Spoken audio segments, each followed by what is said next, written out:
En la historia de nuestra especie, las plantas han sido fundamentales, no solo como fuente de alimento, sino también como fuente de construcción. Y en un detalle que es muy interesante, la inmensa mayoría de las plantas que usamos actualmente, tanto para alimentarnos como para otras actividades productivas, no existió nunca en la naturaleza. Son desarrollos que han sido hechos por nosotros.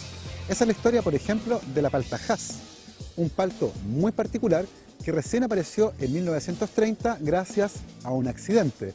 Un agricultor californiano llamado Rudolf Hass tuvo la suerte de sembrar una semilla de palta que era producto de un cruce entre dos paltos en Guatemala y que produjeron un árbol tan particular que generaba esta fruta muy apetecida. Ese árbol nunca más se repitió y todos los paltos Hass del mundo son clones. En ese sentido, la genómica forestal resulta fundamental no solo para entender mejor la problemática del cultivo de árboles, sino además para generar árboles que resistan mejor, por ejemplo, los efectos del cambio climático. En este contexto, las investigaciones que se están haciendo en esta universidad nos van a permitir tener los mejores árboles para el futuro. El día de hoy, justamente, vamos a conversar sobre genómica de árboles y cómo esta ciencia tan relevante nos puede ayudar a ser un país mucho más productivo en esta área. Soy Gabriel León y esto es Ciencia sin Ficción, por las pantallas de TVU y con el apoyo del Comité de Desarrollo Productivo Regional Corfo Biobío. Universidad San Sebastián presenta Ciencia sin Ficción.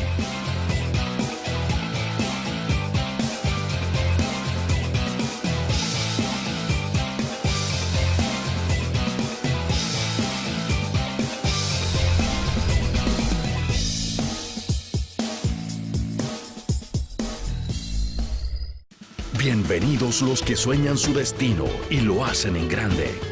Bienvenidos los que creen y desafían los límites.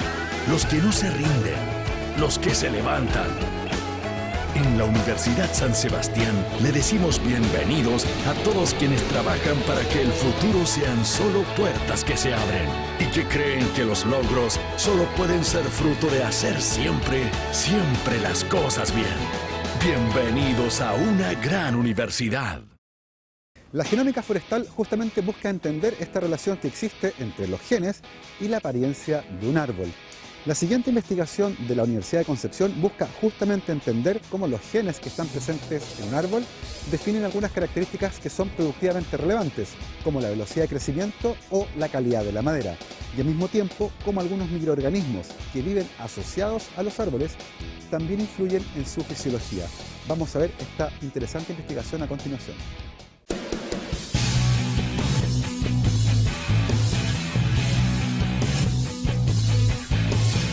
Nosotros como laboratorio en el área de genómica forestal partimos el año 2002, después de mi regreso desde Alemania, y una de las características, diría yo, que hemos estado trabajando todo esto casi 20 años ya, ¿cierto?, con las empresas forestales. Entonces, bien asociados y bien, todos nuestros proyectos van a ser bien aterrizados en el área forestal y sus aplicaciones.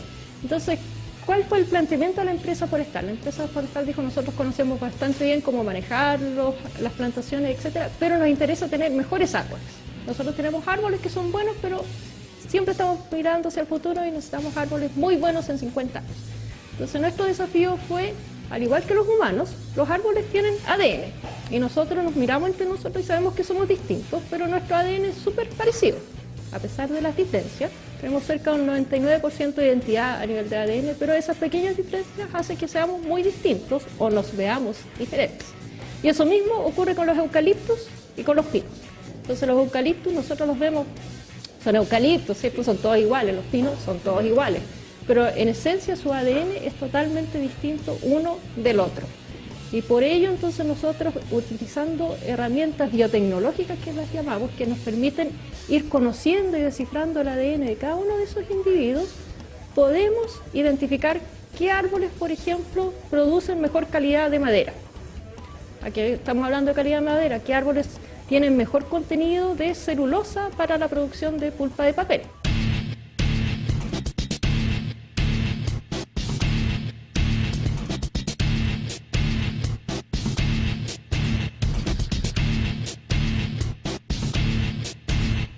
¿Qué árboles resisten mejor el escenario de cambio climático? Por ejemplo, las temperaturas muy heladas, que afectan mucho a eucaliptos, sobre todo las heladas primaverales, o la falta de agua. También estamos estudiando desde el punto de vista del ADN cómo podemos identificar esos fragmentitos, lo que nosotros conocemos como genes dentro del ADN, que hace que esos árboles puedan crecer mejor y tener una mejor productividad en el futuro. Ese es el sueño de todos, ¿cierto? Que nosotros podamos decir, ya este árbol va a ser súper productivo y a lo mejor nuestro tiempo de rotación, de corte que hoy en día puede ser 10 años, lo podamos acortar a 8 y quizás a 6 años y tener una mayor productividad en el corto plazo. El objetivo final apunta hacia allá. Entonces, como hemos ido desarrollando a la larga conocimiento, hoy en día sabemos qué genes son los involucrados en estos distintos procesos. Claro, ha tomado harto tiempo porque para estudiar eso tenemos que tener el fenotipo, cuál es el árbol, entonces eso quiere decir que hemos tenido que estudiar árboles de 10 años, de 8 años y en base a eso hacer un estudio hacia atrás.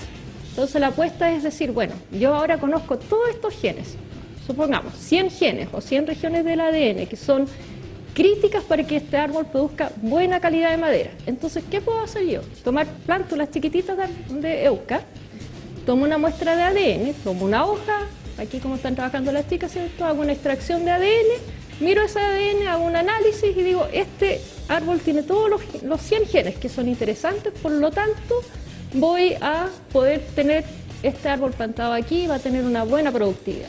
Este otro de los 100 tiene 70, entonces a lo mejor no va a ser tan bueno, así que lo descarto. Entonces a nivel de arbolitos chicos, vale decir plántulas de meses, yo ya podría estar prediciendo cuál va a ser la productividad que van a tener esos árboles en 10 años, en 8 años, y a su vez, si esos árboles van a poder ser sembrados o plantados en zonas de muchas heladas o sembrados bajo condiciones de escasez hídrica o de bajo contenido de agua.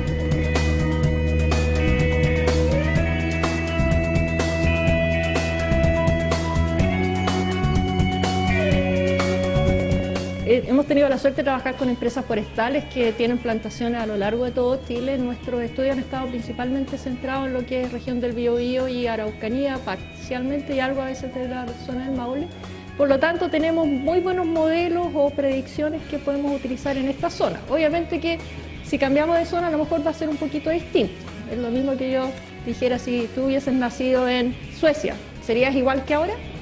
Fenotípicamente, ¿cierto? Lo más probable es que no. A lo mejor seríamos más gorditos, más flacos, más altos, no sé, menos morenos por la radiación solar, no por otra razón, ¿cierto? Pero es exactamente el mismo concepto. Entonces, en este caso, nosotros tenemos árboles y podemos tener árboles clonales que son idénticos entre sí y las empresas los plantan a lo largo de toda su zona forestal y podemos ir viendo el fenotipo y eso asociarlo con la parte genética.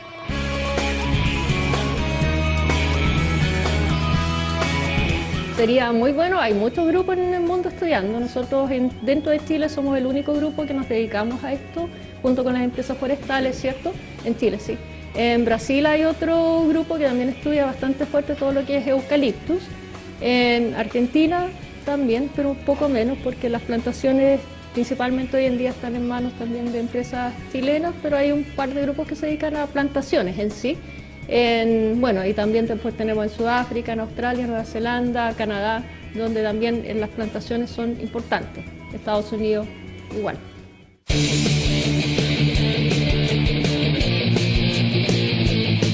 Es un proyecto a largo plazo y hemos contado con el apoyo de las empresas forestales desde el año 2002 en adelante, lo cual nos da una cierta tranquilidad, que siempre vamos a contar con su apoyo para postular a proyectos y hemos tenido la suerte de contar con financiamiento de distintas agencias. Y esto obviamente es una apuesta a largo plazo, porque los árboles se demoran 10, 15 años en el caso de eucaliptus, 20, 25 años en el caso de pino. Entonces lo que uno apuesta hoy día lo va a ver en harto tiempo más. Nuestro laboratorio está inserto dentro de lo que es el Centro de Biotecnología y cuando nosotros partimos como Centro de Biotecnología, el financiamiento del gobierno regional fue con una condición. Ustedes hacen investigación en Centro de Biotecnología siempre y cuando los polos de desarrollo que ustedes apuesten sean en el área forestal y acuícola. ¿Por qué? Porque son los polos de desarrollo de la región. Y ese ha sido nuestro compromiso y lo hemos mantenido hasta ahora, dado que el edificio fue financiado por el gobierno regional.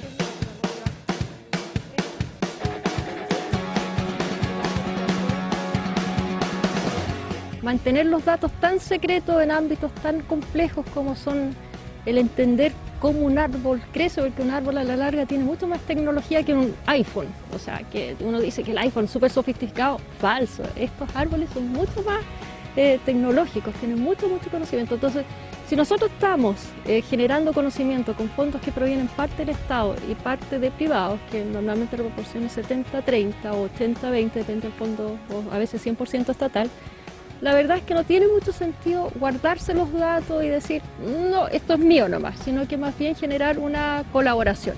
Y también soy de esa idea, yo creo que mientras más colaboremos, mejor nos va a ir y más pronto vamos a poder entender por qué los árboles crecen bien o por qué los árboles no crecen tan bien.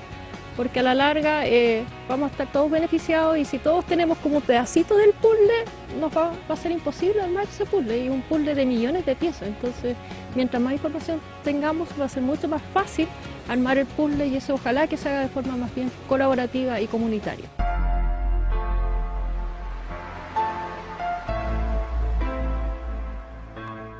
Con el calentamiento global, nosotros nos estamos dando cuenta que cada vez están bajando más las temperaturas o en otras zonas que están aumentando más las temperaturas, entonces necesitamos buscar árboles resistentes a estas condiciones y trabajar con ellos. A eso es lo que queremos llegar, a tener una estabilidad en el sector forestal y que sea lo más rentable y lo más amigable con el medio ambiente. Yo entré a la U el 2007. Yo nunca me imaginé que iba a terminar acá. Yo quería estudiar medicina. No me alcanzó el puntaje, pero también pude haber estudiado en otra universidad, pero yo quería la de Conce. Así que empecé a buscar. Siempre me gustó la ciencia y llegué a biotecnología. La gracia de este laboratorio es que está abierto. Entonces nosotros podíamos venir al laboratorio, podíamos aprender muchas cosas que en otros laboratorios, en otras facultades no se da. Nosotros finalmente desde segundo o tercero ya son capaces de hacer una PCR, o sea, actividades de laboratorio que en otras carreras o en otras facultades la toman desde cuarto o desde quinto de la carrera. Y entonces ahí me pasé por todos los laboratorios de este centro de tecnología y me gustó mucho el área de biología molecular, y tocó que el área de biología molecular estaba muy ligada en este centro al área forestal.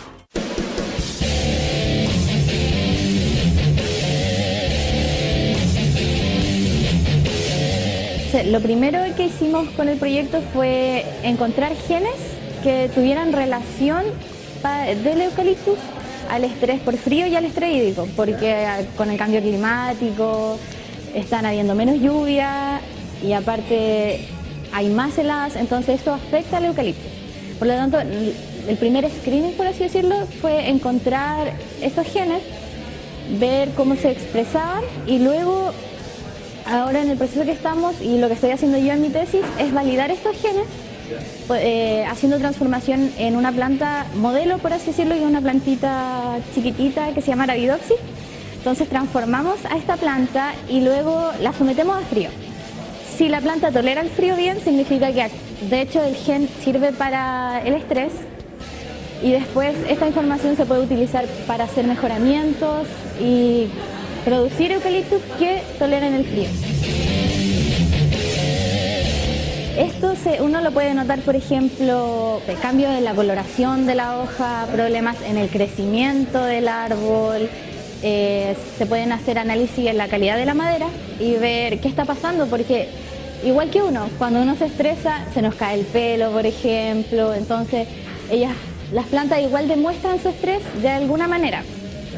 Así que uno, por ejemplo, hay un cierto rango de temperatura que las plantas es óptimo y toleran, y de repente ya cuando pasan ese umbral, por así decirlo, de comodidad, empiezan a presentar decoloración, marchitez, algunas se mueren al final.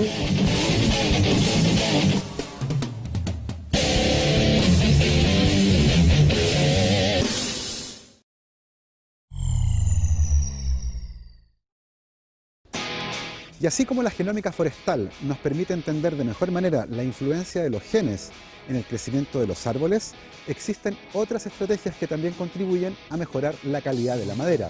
Existe otro tipo de bosques que crecen en ambientes más pequeños, Y esos son los bosques que pueden emerger a partir del cultivo de tejidos, donde técnicamente podemos tener un bosque completo creciendo en una pequeña pieza.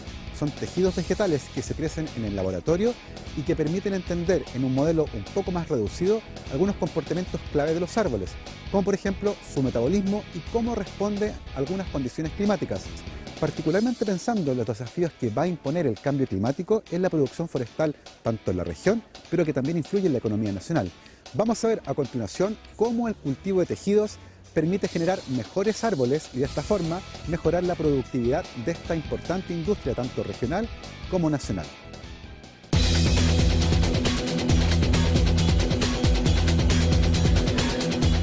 Yo partí cuando estaba en pregrado y el laboratorio de cultivo de tejidos básicamente trata sobre el microcultivo, ¿cierto?, de plantas. Sí, y por una parte también está dividido con lo que es la parte fisiológica, que es donde yo estoy un poco más encargada. Partí un poco con temas relacionados con fotosíntesis y ahora en el marco del proyecto que te comentaba es relacionado con las propiedades hidráulicas, es decir, cómo la planta maneja el agua, el estado hídrico que ésta tiene. Más o menos eso es. Entonces, ¿qué hacemos nosotras? Como yo comenté, sobre la Antártica, las plantas que están creciendo allá, principalmente bajo el efecto del calentamiento climático. Entonces, eventualmente este proyecto tiene diferentes terrenos en el verano, principalmente porque estas plantas crecen en el verano y es donde los investigadores pueden ir hacia allá. Vamos para allá, trabajamos en terreno, que sería el efecto real del calentamiento sobre estas plantas, que es de Estancia antártica y Colobanthus quitensis, y eventualmente también traemos plantas al laboratorio para poder cultivar y darle otras y medir otros parámetros. Y eso se trata más o menos lo que yo hago acá, que está relacionado con el efecto del calentamiento en la disponibilidad hídrica de estas plantas y medir un poco a nivel ya sea más interno, o sea, cómo la estructura de la hoja a través de las venas puede, ¿cierto?, conducir el agua.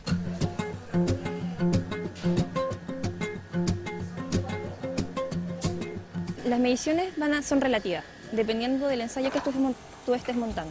Por ejemplo, si yo aplico diferentes temperaturas, tengo que esperar que la planta se aclimate a esta temperatura. No voy a medir inmediatamente cuando yo tengo la planta y está, digamos, en estado basal. Tengo que darle cierta temperatura, que se acondicione, que se aclimate. Y en ese momento, que pueden ser alrededor de 21 días, yo puedo medir ya sea el agua, ya sea la fotosíntesis, ya sea un corte histológico. En ese momento yo puedo aplicar mi tratamiento. Yo partí en pregrado con la necesidad, ¿cierto?, de trabajar con un profesor e introducir un poco ya en el laboratorio y manejarme un poco las técnicas, que es lo que uno busca realmente cuando está estudiando una carrera de ciencia. Concertamos una reunión con una profesora que en ese momento me aceptó, la doctora Patricia Sáez, y ella me dio la oportunidad, ¿cierto?, de empezar a trabajar con estas plantas, que en realidad ¿quién se imagina trabajar con las plantas antárticas? Entonces fue una mega oportunidad y me dio ciertos ensayos que eran bastante básicos. Por ejemplo, germinar semillas, algo súper básico, pero si estas plantas son tan pequeñitas que imagínate, la semilla es muy microscópica, entonces ya era hacer un trabajo muy fino empezando desde eso. Entonces igual que un poroto, tú lo germinas, trata que crezca, darle agüita, sol, acondicionarlas para que crezcan, y eso era súper básico. Después, a medida, ¿cierto?, que iba avanzando en conocimiento y adquiriendo, ¿cierto?, otras técnicas, pude hacer ensayos mucho más complicados y mucha más responsabilidad. Más responsabilidad en el sentido de que si se ganaba un proyecto, ¿cierto?, me incorporaban y podía hacer algún objetivo más específico. Como por ejemplo, como te comentaba, hacer trabajos con fotosíntesis. Eso no es como tengo que medir con un equipo especializado, aprender a utilizar el equipo y también tratar de acondicionarlo a la planta. Y ahora que estoy en el doctorado es un tema totalmente nuevo, pero que también extrapola todo, porque yo siempre comencé con plantas antárticas.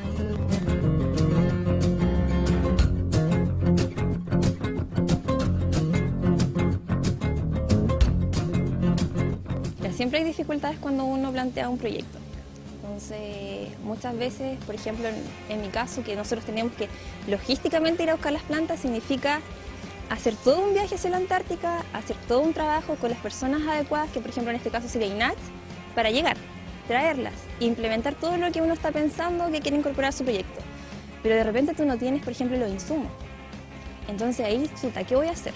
Entonces siempre lo ideal es que, o lo más fácil para uno, estar dentro de un proyecto, porque eso te permite poder, ¿cierto?, adquirir reactivos más fácilmente, pero en el caso de que tú no tengas un proyecto y estés trabajando un poco más independiente, es mucho más difícil. Pero lo bueno es que cuando uno hace colaboraciones internacionales, y que eso yo me he dado cuenta, que siempre uno puede optar por el plan B. El plan B de algún investigador, sabes que estoy haciendo tal cosa, por favor ayúdame con esto. Entre los dos podemos colaborar con el proyecto, entonces eso como que enriquece un poco el trabajo. Y justamente el doctorado me permitió eso, todo el trabajo que he ido desarrollando a nivel de mediciones, que eventualmente es un tema nuevo para mí, alguien ya lo maneja mejor que uno. Entonces eso me permitió hacer una pasantía, por ejemplo, donde yo conocí bastante gente que era muy experta en el tema y ahí podemos como solucionar un poco de las cosas que yo hice. Y a la misma vez te retribuyen con muchas ideas que tú puedes aplicar y que te ayudan para poder desarrollar tu trabajo. Entonces, en ese sentido, a mí yo me he visto favorecida porque, cierto, soy parte del laboratorio, que en realidad son gente muy disciplinada y que hacen muchas cosas y que siempre tratan como de que tu proyecto o el vecino que hace el proyecto como que les vaya bien. Y eso es como súper bueno, que haya una colaboración con los mismos compañeros que te ayudan y en motivarte, porque las mediciones son largas, de repente no resultan. Si hay dificultades, los equipos de repente se echan a perder, tienes que hacer un plan B, reactivos no siempre hay, entonces hay que siempre buscar una forma, ya sea a través de un proyecto de la universidad, ya sea a través de un proyecto, cierto, estatal. Hay que buscar la forma de cómo para poder llevarlo a cabo.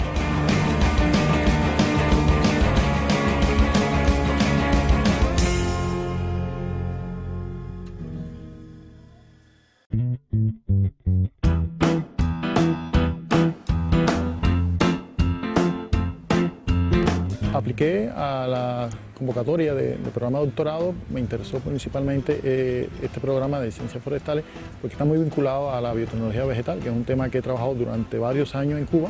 Tengo varios años de experiencia acumulada en un tema que me motiva porque está muy relacionado siempre con problemas sociales como la alimentación, de cultivos contra plagas, también relacionado con el cambio climático, la propagación y conservación de especies en peligro de extinción.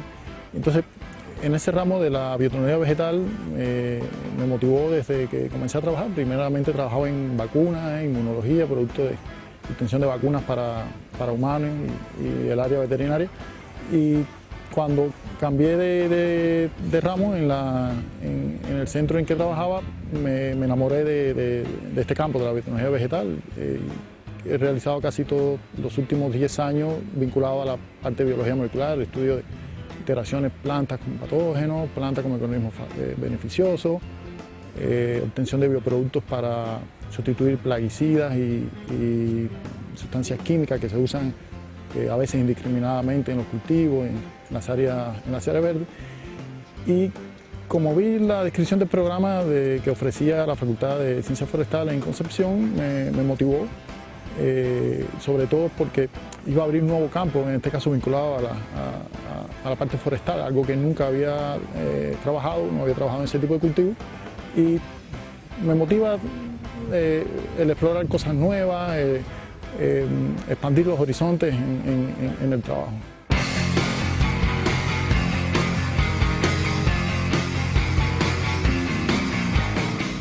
Con el cultivo celular, con el cultivo vegetal, puedes obtener tu material de estudio y sin afectar el medio ambiente, porque lo cultivas, lo propagas en el laboratorio. Incluso cuando necesitas obtener material vegetal para purificar grandes cantidades de algún metabolito, no necesitas afectar los cultivos que existen en el ecosistema, es decir, no dañas áreas cultivables, sino solamente el material lo generas en el laboratorio y es una fuente inocua para el medio ambiente, para hacer los estudios y para obtenerlo como materia prima para la purificación de determinados compuestos. Se aporta nuevo conocimiento, pero también eso genera una nueva brecha en la investigación que puede conllevar a identificar nuevos problemas, crear bioproductos, crear compuestos con valor agregado para otra industria y se revierten como un beneficio para las áreas tanto forestales como de cultivo de mayor interés económico o alimenticio para la población, porque en esas investigaciones se derivan estrategias para la protección contra plagas, crioconservación o conservación de especies que estén en peligro de extinción o mejoras en aquellas que están afectadas por plagas. También puedes propagar especies que se encuentren en números reducidos en la naturaleza, puedes ayudar a propagar con el cultivo in vitro. Metabolismo secundario se refiere a aquella parte del metabolismo que la planta, bajo ciertas condiciones, genera nuevos compuestos que no son imprescindibles para su mantenimiento, pero tienen aplicación, muchos de ellos, como antioxidantes, como antimicrobianos. La planta emplea para defenderse frente a diferentes estrés, pero no son necesarios para su mantenimiento. Son compuestos que se derivan a partir de reacciones que se comprende como metabolismo primario, es decir, donde la planta crea los compuestos que sí son estrictamente necesarios para su mantenimiento, y en determinadas condiciones algunos de estos se van transformando en otros compuestos en respuesta a cambios en el ambiente, pero que no es necesariamente imprescindible para que la planta sobreviva. Entonces, muchos de esos compuestos con propiedades antioxidantes, inmunoestimulantes, pueden ser aprovechados en beneficio de las mismas plantas, del reino vegetal, como aplicaciones biomédicas. Y mi rol en el laboratorio es el trabajo en el laboratorio de cultivo de tejidos vegetales, específicamente en la zona de cultivo, y en el cual hago mi tesis en este laboratorio y también en otros laboratorios de la Universidad de Concepción como apoyo a las cosas que se hacen aquí en cultivo. Lo principal que yo realizo en mi doctorado, una de las aristas principalmente es el cultivo de tejido asociado a los metabolitos secundarios, o sea, a toda la parte que mayormente está asociada a los antioxidantes, uno de este tipo de metabolitos. El estudio de todos estos antioxidantes, qué tipos son, si son beneficiosos o no para la salud.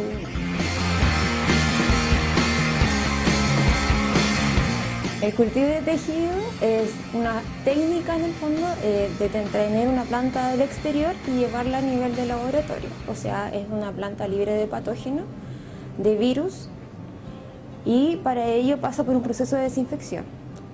Nosotros para trabajar cultivo de tejido trabajamos con una parte de la planta, ya sea un trozo de hoja o una parte del tallo, una porción del tallo, y esa se hace una desinfección con distintos tratamientos y posteriormente pasa un frasco, y este frasco contiene un medio.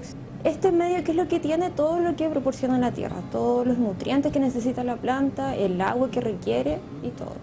O sea, la planta pasa en ese frasco alrededor de 21 días y luego pasa a un frasco nuevo con este medio de cultivo en el fondo nuevo.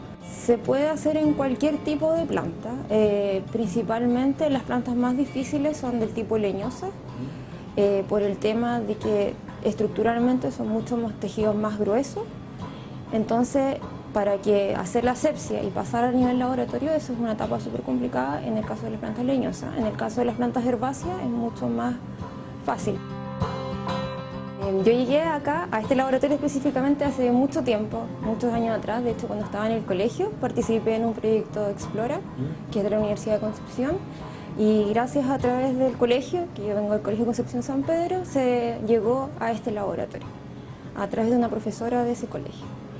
Por lo tanto, yo estoy acá desde segundo medio, he estado viniendo y después salí del colegio, estudié en otra universidad y volví nuevamente acá años después a realizar el doctorado en Ciencias Forestales, que es lo que estoy haciendo actualmente y ya estoy por cumplir eso.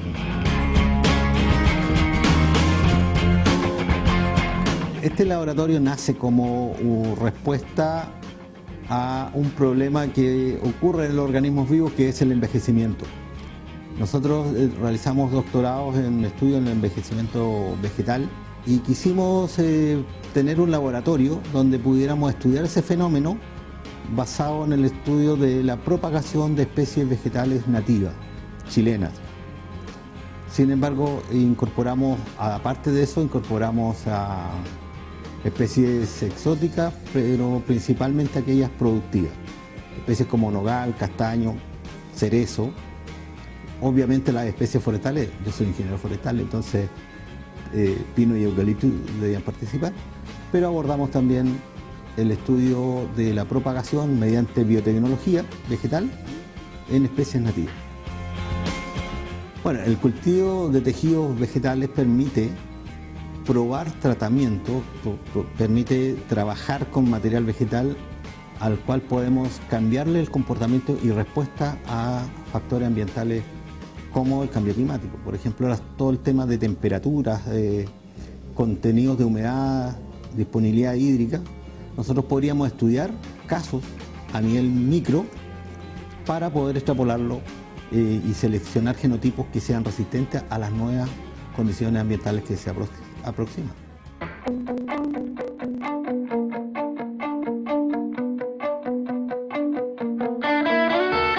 Tenemos el caso concreto de Araucaria araucana. Por ejemplo, en el último tiempo hemos escuchado en Chile que hay una enfermedad o están teniendo un serio problema sanitario. Y hay diferentes abordajes. Tenemos colegas en otras unidades de la universidad donde se ha abordado el tema de patológico, digamos, todo el tema de enfermedades. Y nosotros lo hemos abordado desde el punto de vista de la propagación de genotipos resistentes a estas condiciones ambientales. Y ahora último estamos desarrollando, por ejemplo, para Araucaria, la embriogénesis somática. ¿Qué es lo que significa la embriogénesis somática? La embriogénesis somática en Araucaria lo que busca es formar embrioides o embriones parecidos a la semilla natural, pero de tejidos que no son de origen sexual, que no vienen de la polinización del óvulo por el polen. Entonces nosotros podemos clonar individuos en ese sentido. Entonces yo puedo tener algún genotipo de esta misma especie, por ejemplo esto es maqui.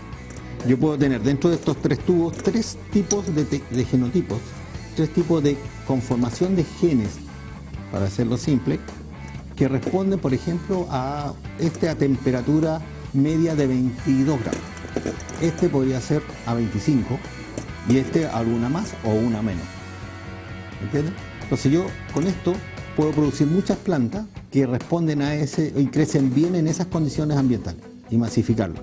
Lo interesante de esto es que estas plantas se comportan como cualquier otra en la naturaleza, por lo tanto se pueden reproducir si yo las saco a tratar. Esa es una de las ventajas.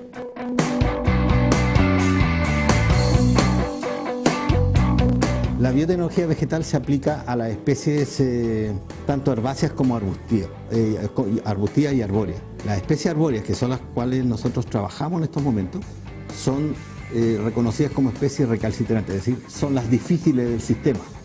Primero porque Araucaria, por ejemplo, es una especie milenaria. Vive 1000 años, 3000 años, por decir algo. En cambio, un trébol, una alfalfa, es 6 meses.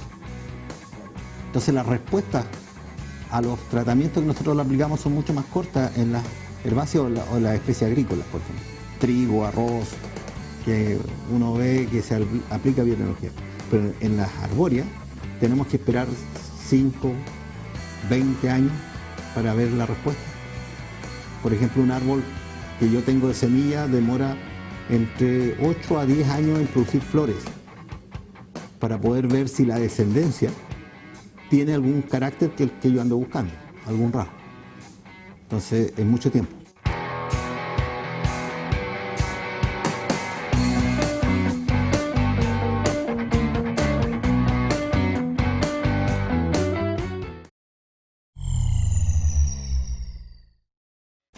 Estas investigaciones sobre genómica forestal son un claro ejemplo de la sinergia que debe existir entre ciencia fundamental, ciencia aplicada y las necesidades productivas del país, lo que muestra cómo estas investigaciones regionales que apuntan a una problemática nacional pueden contribuir de manera notable a hacer más competitiva la economía del país, particularmente en un entorno de cambio climático y donde tendremos otros desafíos que enfrentar a futuro. De esta forma, aplicando ciencia, tecnología, emprendimiento e innovación, podremos contribuir a mejorar la competitividad de esta industria. Eso ha sido lo que queríamos mostrar el día de hoy. Nos vemos la próxima semana por las pantallas de TVU con otras interesantes investigaciones desde la región del Biobío al mundo. Universidad San Sebastián presentó Ciencia sin Ficción.